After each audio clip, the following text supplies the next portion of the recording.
அவுட்டான வாலிபர்கள் கொஞ்சம் ரெஸ்ட் எடுங்க. ரெடி. கேட்ச் பிடிச்சவங்க அடுத்த கேமுக்கு ரெடியா இருங்க. விசிலுக்கு த்ரோ பண்ணுங்க.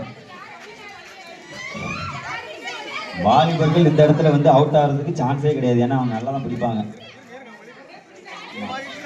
கோச் நேரத்தை வந்து கடத்தக்கூடாது. சட்டு சட்டுன்னு விசில் அடிச்சா மட்டும்தான் அது வந்து பாசிபிள். இல்லை அப்படின்னா விளையாண்டுட்டே இருப்பாங்க. முடிச்சிட்டாங்களா? நல்லது. யாருடா?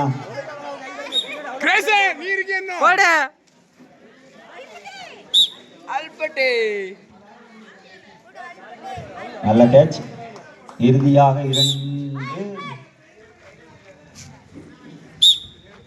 இரண்டு ஜோடி நபர்கள், Jeffrey, David, Gerson, Gilbert, Ryson, Albert. Okay.